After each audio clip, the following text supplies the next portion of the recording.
تو یہ تمام چیزوں نے مل کر کے پاکستان میں ایک ایکٹیویٹی جنریٹ کی کہ ہمارے پاس فورن بائرز بھی آئے، ہماری انڈسٹری بھی گروتھ کری اور ہماری ایگریکلچر بھی ساتھ ساتھ جو ہے وہ ترقی کری. صحیح. اب میں آپ کو مثال دوں کہ یہ جو ہماری پاکستان اور چائنا کے ساتھ جو ٹریڈ لنک سب سے زیادہ بھٹو صاحب کے دور میں اسٹرینتھن ہوئے، اس وقت کی دنیا کیپٹلائزیشن کے خلاف جا رہی تھی. اور آپ ہمیشہ ذہن میں رکھیے گا کہ کیپٹلزم ایک حد تک تو ایکٹیویٹ کرتا ہے پیسے کو، لیکن وہ اس کے بعد جا کے پیسے کو سارا کنورج کر دیتا ہے، ایک جگہ جمع کر دیتا ہے. آج بھی دیکھیے اس ملک میں یہی ہو رہا ہے، ایک ان کنٹرول کیپٹلزم ہے. اس کو میں یہی کہہ سکتا ہوں کہ وہی پالیسی جو پرائیویٹائزیشن کی طرف جا رہی ہے. جی، یہ جو پرائیویٹائزیشن کی جا رہی تھی کہ بھٹو صاحب نے جو نیشنلائزیشن کی، اس میں دو بڑے امپورٹنٹ سیکٹر تھے. ایک تو سیکٹر تھا انڈسٹریلائزیشن کا، وہ کہ جو ہیوی انڈسٹریز تھی ان کو کنٹرول کرنے کی ضرورت تھی. لوگ مونوپولائزیشن کی طرف چلے گئے تھے اور مونوپلی کی وجہ سے ہمارے ملک میں اس وقت لائن لگ کے چینی بکتی تھی، اس وقت آٹے کے لیے راشن کارڈ ہوا کرتا تھا، اس وقت ہمیں گھی نہیں ملا کرتا تھا. تو وہ مونوپولائزیشن ختم کی. جبکہ دوسری طرف انہوں نے جو پبلک یوٹیلیٹی کے ڈپارٹمنٹس تھے اور پبلک یوٹیلیٹی کی جو چیزیں تھیں اس کو انہوں نے نیشنلائز کر کے سپلائی کرنے. آج اس کا الٹ ہوا. پبلک یوٹیلیٹی کا آئٹم ہے الیکٹریسٹی، وہ الیکٹریسٹی کو پرائیویٹائز کر دیا گیا. آج وہ نہ تو الیکٹریسٹی جنریٹ کر رہے ہیں، نہ وہ الیکٹریسٹی کی ڈسٹریبیوشن کر رہے ہیں طریقے سے، نہ اس انفراسٹرکچر خرچ کر رہے ہیں. ضرورت اس بات کی ہوتی ہے جو پبلک یوٹیلیٹی ہوتی ہے وہاں کہیں گورنمنٹ کو اپنا پیسہ انویسٹ کرنا پڑتا ہے. اگر سرکار کی وہ کارپوریشن ہوگی تو سرکار اپنی جیب سے کہیں سے بھی پیسہ انویسٹ کر دے گی. آج مسئلہ یہ کہ ہمارے جتنے پاور ڈسٹریبیوٹرز ہیں وہ اس نیٹ ورک میں اپنا پیسہ نہیں لگا رہا ہے، انویسٹ نہیں کر رہا ہے، انفراسٹرکچر نہیں بنا رہے، جس کی وجہ سے ہمیں یہ تمام کی تمام پرابلمس آ رہی. پاکستان میں دیکھیے ہر ملک کی ترقی میں ایک بنیادی خام مال ہے جو کہ اسٹیل ہے، لوہا ہے. آپ اپنے ارد گرد نظریں دوڑا لیجئے، آپ کے ہر چیز یا تو لوہے یا منرل سے بنی ہوئی ہوگی، یا لکڑی سے بنی ہوگی، یا پالیمر سے بنی ہوگی. پیٹرو کیمیکل انڈسٹریز ان کے زمانے میں شروع ہوئی. پاکستانی اسٹیل گو کہ بھٹو صاحب کے جانے تک وہ کمپلیٹ نہیں ہوا تھا، بوم پہ نہیں آیا تھا، لیکن پاکستان اسٹیل کا پروجیکٹ بھٹو صاحب نے دیا. ایک کوالٹی اسٹیل یہاں پر پیدا ہوئی. اور پاکستان رشیا کے ساتھ ایک جوائنٹ وینچر تھا. رشیا کے ساتھ اس وقت پاکستان کے حالات بہت اچھے تھے. آج رشیا کے ساتھ وہ تعلقات نہیں ہیں، اس وقت چائنا کے ساتھ اچھے تھے. پھر آپ پاکستان کی دوسری پورٹ بھٹو صاحب نے پورٹ قاسم کی صورت میں دی. بھٹو صاحب اس کے فروٹس اپنی زندگی میں نہیں دیکھ سکے، لیکن ان کی بیٹی محترمہ شہید بے نظیر بھٹو کے دور میں اس پورٹ نے ترقی کی اور ایک کمرشل پورٹ بنی. وہاں پہ کمرشل ایکٹیویٹیز آج ہو رہی ہیں. اسی بات کو فالو کرتے ہوئے بے نظیر بھٹو صاحبہ نے اپنے پچھلے دور حکومت میں کیٹی بندر پہ پورٹ کا سنگ بنیاد رکھا. یہ ویژنری لیڈرشپ ہے. آپ پاکستان اور چائنا کے درمیان اس وقت ایک شاہراہ ریشم ہوا کرتی تھی جو جگہ جگہ ٹوٹ پھوٹ کا شکار تھی. بھٹو صاحب نے اس شاہراہ ریشم کی ترقی جو کہ اب شاہراہ قراقرم کی صورت میں ہمارے درمیان پاکستان اور چائنا کی دوستی موجود ہے، اس وہاں پہ جو بارڈر بنا سست بارڈر، اس کی وجہ سے پورے ناردرن ایریاز میں ایک ترقی آئی. ناردرن ایریاز میں ایک ایکٹیویٹی جنریٹ ہوئی. چترال کی بات کر لیں، مطلب اس دور میں جو ترقی تھی ایک تو ریسٹرکٹڈ نہیں تھی ٹو سرٹن ایریا. پاکستان کے گاؤں دیہات، پاکستان کا ناردرن ایریا، ہمارے وہ علاقے جو نیم خود مختار ادارے تھے گلگت بلتستان چترال کے، وہاں پہ ترقی ہوئی. اور اس کے ساتھ ساتھ ہمارے جو اربن ایریاز تھے کراچی، لاہور، دوسرے شہروں میں ترقی ہوئی. بھٹو صاحب کے فلسفی یہ تھی کہ اس ملک میں جو پیسہ ہے اس کی تقسیم کر دی جائے. وہ زمانے میں سوشلزم جو کی بات تھی وہ کی جا رہی تھی، اور سوشلزم اپنی کسی نہ کسی فارم میں ہر دور میں موجود رہا ہے اور آج بھی موجود ہے اور آئندہ بھی رہے گا. اس لیے کہ جب تک آپ پیسے کو آپ تقسیم نہیں کریں گے اس کے مفاد لوگوں تک نہیں پہنچیں گے. آج آپ دیکھیے چینی اس ملک میں موجود ہے، سب جانتے ہیں، لیکن چینی لوگوں کی دسترس سے باہر ہے.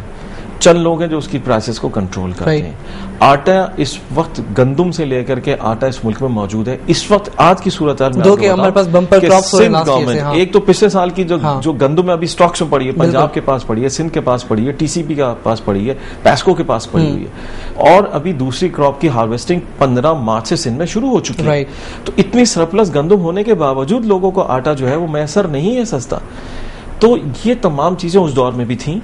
بھٹو صاحب نے ان سب چیزوں کو کرش کیا تھا اور ان چیزوں کو عوام کی دسترس میں پہنچایا تھا. صحیح. اچھا, اگر میں انٹرنیشنلی اس کے حوالے سے میں بات کرنا چاہوں کہ یہ بھٹو صاحب جیسے لیڈر جو اس ٹائم پہ بہت زیادہ ابھر کے سامنے آئے, ان کے کولیگس بھی تھے 3, اور جن جن کنٹریز میں وہ گئے تھے, انہوں نے ایک فارم کر رہے تھے وہ ایک بھائی کہ اسلامک کنٹریز جو ہیں وہ آپس میں مل کر کام کریں, ہمارے ایک سنگل اکنامی یونٹ ہونا چاہیے جیسے کہ ہمارا یورپین یونین ہے.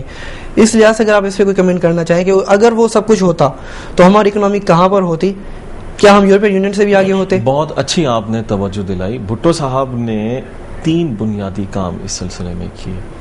ایک تو ریجنل جو تعلقات تھے regional countries with China and Russia, وہ ایک ریجنل بات ہوگی. اس کے علاوہ بھٹو صاحب نے تھرڈ ورلڈ کا ایک کانسیپٹ دیا تھا. اس وقت دنیا بائی پولرائزڈ تھی, اس میں ایک امریکن بلاک تھا, ایک رشین بلاک تھا. بالکل. بھٹو صاحب نے ایک تھرڈ ورلڈ ان لوگوں کا کانسیپٹ دیا جو مڈل آرڈر آپ کہیں کنٹریز تھیں اور جو دونوں پولرائزیشن کا شکار نہیں ہو رہی تھی. تو وہ ایک کانسیپٹ تھا. اور تیسرا ایک بلاک وہ بنانے جا رہے تھے جو اسلامک کنٹریز کا بلاک تھا. آج بھی اس چیز کی ضرورت ہے بالکل کہ ہم اپنی پروڈکٹ کو اگر اپنی ریجن میں مارکیٹ کریں گے تو اس پہ کاسٹ کم آئے گی اور ہم زیادہ بہتر طریقے سے اپنے ایک دوسرے کے مسائل کو اور اپنے ایک دوسرے کی ٹریڈ کو ترقی دے رہے ہوں گے. انڈیا کے ساتھ بھٹو صاحب, حالانکہ پاکستان انڈیا ایک وار سے گزر چکا تھا, لیکن جب بھٹو صاحب اس ملک کو چھوڑ کے گئے تو پاکستان اور انڈیا کے ساتھ پاکستان کے بہت اچھے تعلقات پیدا ہو گئے تھے اور وقت قریب تھا کہ ہمارے درمیان ٹریڈ شروع ہو گئی ہوتی. پاکستان اور انڈیا کے درمیان ٹریڈ دونوں ملکوں کے لیے تو فائدہ مند ہے, لیکن میں یہاں آپ سے بتاؤں کہ پاکستان کے لیے زیادہ فائدہ مند ہے, اس لیے کہ آج انڈیا کی پاپولیشن 1 بلین ہے, 1 ارب. ہمارے لیے ہماری پروڈکٹ کی مارکیٹ 1 بلین ہوگی, جبکہ انڈیا کی پروڈکٹ کی مارکیٹ صرف 18 کروڑ ہوگی. تو دیکھا جائے تو پاکستان انڈیا بزنس میں فائدہ پاکستان کا ہے, پاکستان کو بڑی مارکیٹ ایکسس ملے گی. پھر رشیا کے ساتھ تعلقات, پھر ایران چائنا کے ساتھ تعلقات جو بنائے, تو اب اگر پاکستان رشیا جو اس وقت کا USSR تھا اور چائنا اگر آپ بنا لیں تو اس وقت بھی دنیا کی یہ 3 بلین سے زیادہ پاپولیشن کی مارکیٹ تھی. تو ایک بلاک تو بھٹو صاحب نے وہاں پہ کام کیا, اور پھر مسلم کنٹریز میں ایز پاکستان کو ایز اے لیڈر بنایا, ایز اے ٹیم لیڈر بنا کر کے پیش کیا. تھرڈ ورلڈ میں Pakistan was playing a leading role. تو یقیناً جب آپ اس قسم کے بلاکس کو اسٹیبلش کریں گے تو آپ کے درمیان الٹیمیٹلی اکنامک ٹائز اچھی ہوں گی. اور میں سمجھتا ہوں اگر وہ تمام خواب شرمندہ تعبیر ہو جاتے تو آج پاکستان اور پاکستان کی تمام ریجنل کنٹریز جو ہیں وہ بہت آگے جا چکی ہوتی ہے. ٹرکی کے ساتھ میں آپ سے عرض کروں کہ بھٹو صاحب کی آج بھی بڑی عزت ہے ٹرکی میں, آج بھی وہ لوگ یاد کرتے ہیں, اس لیے کہ جو بردرلی ریلیشن بھٹو صاحب نے ٹرکی کے ساتھ اسٹیبلش کیے اس کو آج تک جو ہے وہ اپریشیٹ کرتے ہیں, اور ٹرکی پاکستان کے ساتھ بزنس کرنے کے لیے ہمیشہ جو ہے وہ آمادہ رہتا ہے. اچھا, آپ نے بات کی بائی پولرائزیشن کی, جس کے بعد وہ شفٹ ہو گئی یونی پولرائزیشن ہو گیا, اور ابھی جو کرنٹلی سچویشن چل رہی ہے وہ ڈیفینیٹلی وہی سچویشن چل رہی ہے. ایک ہی یہاں پہ اکنامک لیڈر ہے, ایک ہی یہاں پہ اگر میں یہ کہوں گی طاقت ہے. تو اس ٹائم پہ جب بھٹو صاحب آ رہے تھے اور ایسی سب چیزیں ہو رہی تھیں, عوام کی ایکسپیکٹیشنز کے ساتھ ساتھ بھٹو صاحب کی ان ساری جو انہوں نے بہت ساری پالیسیز بنائی اکنامی کے حوالے سے, ان کے ساتھ ساتھ جو میجر ورلڈ کی اکنامیز تھیں ان کے لیے کیا یہ سب خطرہ تھی کہ اگر Muslim world as A union سامنے آتی ان کے, اگر یہ ایسا تھا تو کیا یہ اس کا نتیجہ تھا جو بھٹو صاحب چلے گئے, یا پھر میں یہ کہنا چاہوں گا کہ وہ کسی پلان کا ایسا تھا؟ دیکھیں, آپ اگر دیکھیں تو یہ جو ساری سیاست ہے ایک اکانومی کی سیاست ہے, کیونکہ دنیا میں ہمیشہ وسائل کے اوپر قبضہ کرنے کی کوشش کی جاتی ہے, نیشنل انٹرسٹ جس کو کہا جاتا ہے. جی ہاں, اگر وہ آپ بات کریں وہ جو بھی قومیں بر صغیر میں آئی ہیں وہ صرف اور صرف اکانومی کی وجہ سے آئی ہیں. پاکستان بھٹو صاحب کے دور کے علاوہ اگر ہم بات کریں 70s کے دور کی جو بھی لیڈرشپ تھی اس خطے کی, وہ بہت پیٹریوٹ تھی اپنے اس خطے کے ساتھ. انڈیا کی لیڈرشپ, پاکستان کی لیڈرشپ, بنگلہ دیش کی لیڈرشپ, اور وہ تمام لیڈرشپ. اور آپ دیکھیں کہ اس دور کے تقریباً تمام لیڈرز اپنی غیر طبعی موت کا شکار ہوئے ہیں, خواہ وہ اندرا گاندھی ہوں, خواہ وہ ذوالفقار علی بھٹو ہوں, خواہ وہ شیخ مجیب الرحمان ہو, خواہ وہ کنگ فیصل ہو. تو یہ تمام چیزیں جب ہم دیکھتے ہیں, اور افریقہ تک اس کے اثرات عیدی امین تک جاتے ہیں, اور محمد قذافی تک جاتے ہیں, اور آج قذافی کے ساتھ آپ دیکھیں جو کچھ ہونے جا رہا ہے, تو اصل بات یہ ہے کہ ہمارے جو دیگر بلاکس ہیں، یورپین یونین ہو گئی، امریکہ ہو گئی اور انٹرسٹ ہو گئے ان کے، وہ کبھی نہیں چاہیں گے کہ ہماری ریجنل ٹریڈ جو ہے نا وہ ڈیولپ ہو جائے، کیونکہ میں بارہا اس بات کا تذکرہ کرتا رہا ہوں کہ یہ جو ریجنل ٹریڈ ہے یہ تقریباً آج کے دور میں 4 بلین پاپولیشن سے زیادہ کی مارکیٹ ہے، جو کہ انڈین اوشن سے شروع ہو کر کے میڈیٹرینین تک جاتی ہے، اور جس کا ایک سرا ایشیا میں ہے اور دوسرا سرا یورپ میں ہے، جہاں پر مطلب اور ہر قسم کی انوائرمنٹ، ہر قسم کی کلائمیٹ، ہر قسم کی سوائل، ہر قسم کی منرلز، ہر petroleum, name it and they are there, ہر قسم کی technologies. We are as good as European countries in nuclear technology. اب پاور پالیسی کی ہم بات کرتے ہیں، دیکھیے آج جو کرائسس ہے نا ہمارے ملک میں وہ یہ ہے کہ فیول پرائس اتنی بڑھ چکی ہے کہ ہم فیول پر نہیں بجلی بنا سکتے، ٹھیک ہے نا جی، ہم فرنس آئل پر نہیں بنا سکتے، گیس ہمارے ختم ہوتی چلی جا رہی. سب سے سستا فیول اگر ہے دنیا میں آج بھی تو وہ ہے نیوکلیر فیول بجلی کے لیے. اور بھٹو صاحب نے سن 70 کے دور میں پاکستان کو نیوکلیر پاور پلانٹ دیا تھا. نیوکلیر کینوپ کا جو پاور ہاؤس ہے یہ اس دور کی بنیاد ہے. اور میرے خیال سے اگر اس چیز کو بڑھایا جاتا، اس چیز پہ زیادہ کنسنٹریشن کی جاتی تو آج ہم ونڈ انرجی کی بات نہیں کرتے، آج ہم دوسری انرجیز کی بات نہیں کرتے. اور اس کے بعد دیکھیے جب پاکستان، انڈیا، بنگلہ دیش جو کہ تینوں ایک دوسرے کی دشمن کنٹریز تھے، 2-3 سال میں وہ سب ایک ہو کر کے انہوں نے اپنی ریجن کی بات کرنی شروع کی تو ان تینوں کی لیڈرشپ کو ختم کر دیا گیا. تو اگر ہم اس سینیریو میں دیکھیں تو ہمیں یہی بات محسوس ہوتی ہے کہ ہمیشہ اس خطے کو ڈیوائیڈ کرنے کی اور اس پر رول کرنے کی کوشش کی گئی ہے، اور اس خطے کے پیٹریوٹ لیڈرز کو جو ہے نا وہ ختم کیا گیا، اور جنگ جو ہے وہ صرف اور صرف اکانومی کی ہے. رائٹ. اچھا، یہاں پہ دوسرا میرا کوشچن ہے کہ کرنٹ جو گورنمنٹ ہماری اسٹیپس لے رہی ہے اکنامی کے حوالے سے، تو گورنمنٹ کا ایکچولی اکنامی کے اندر رول ابھی اس وقت کیا ہونا چاہیے؟ اور دوسرا کوشچن اس کے ساتھ میں پوچھوں گا کہ اگر میں فری اکنامی کی بات کرتا ہوں تو پوری ورلڈ میں فری اکنامی کی کیا ڈیفینیشن ہے؟ کیا یہاں پہ اپلائی ہو سکتا ہے سب کچھ؟ دیکھیں، فری اکانومی کا یہ مقصد کہیں یہ نہیں ہوتا کہ آپ ہر کسی کو آزاد چھوڑ دیں. آج اگر چینی کی قیمت کی بات کی جاتی ہے تو گورنمنٹ کہتی ہے کہ جناب فری اکانومی ہے، مارکیٹ خود کنٹرول کرے گی، لیکن گورنمنٹ کا کام ہمیشہ چیک کرنا ہوتا ہے. گورنمنٹ کو ہمیشہ چیزوں کو اوور سی کر رہی ہوتی ہے، اوپر سے دیکھ رہی ہوتی ہے.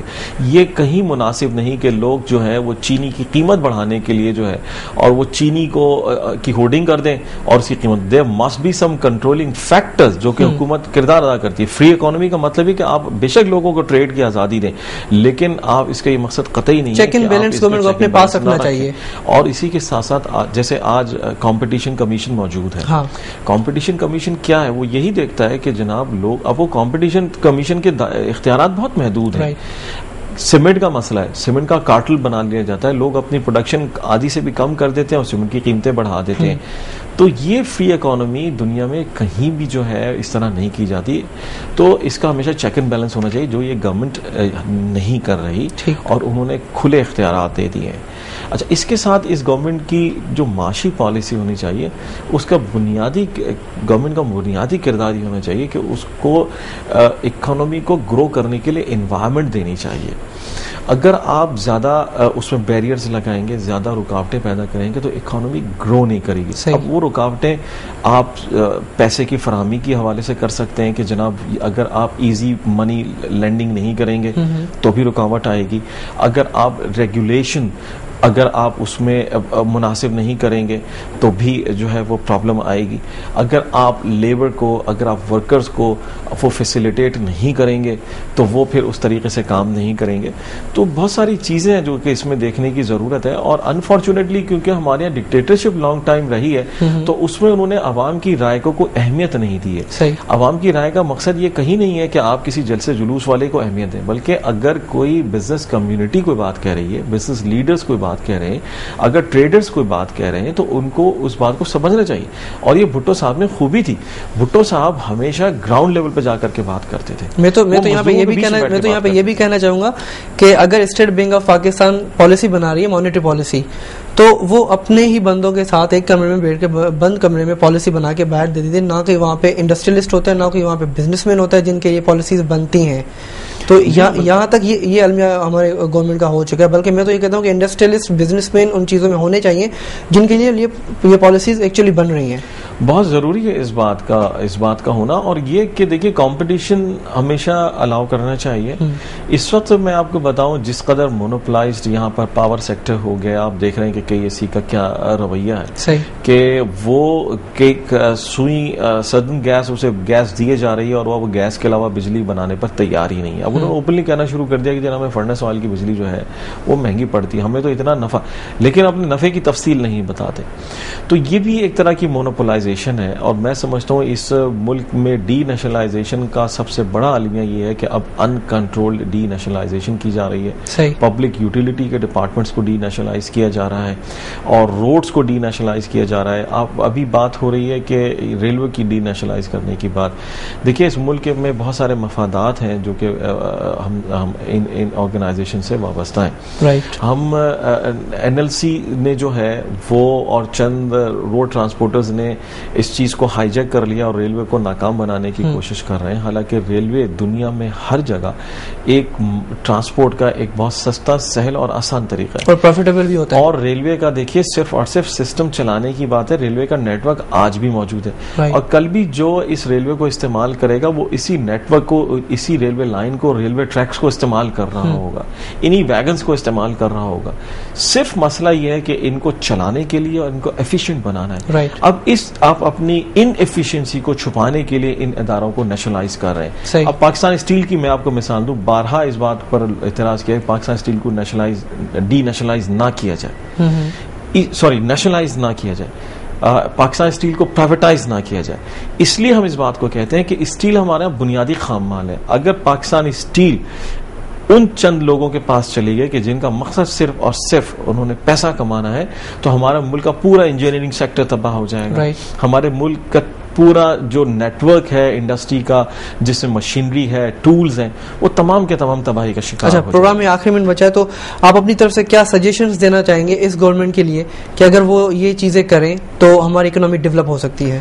ہماری گورنمنٹ کو ایک لانگ ٹرم پالیسی بنانی پڑے گی, ایگریکلچر سیکٹر کی طرف کام کرنا پڑے گا اور فوری طور پہ ایگریکلچر انڈسٹری کو ڈیولپ کرنا پڑے گا اور وہاں پر اس کو پوری توجہ دینی چاہیے. دوسری طرف ان کو پاور سیکٹر میں ریگولیشنز کرنی چاہیے ہیں اور پاور سیکٹر میں کمپٹیشن ختم کرنے کے لیے آسانیاں پیدا کرنی چاہیے کہ وہ نئے پاور یونٹس آئیں, ان کو ڈسٹریبیوشن کی پرمیشن ملنی چاہیے اور نئے یونٹس کو کہیں نہ کہیں گورنمنٹ کو کچھ انسینٹیوز دینے پڑیں گے. Thank you very much for joining us today. ناظرین, پروگرام جو وقت ختم تھو, اجازت لیندا, اللہ حافظ.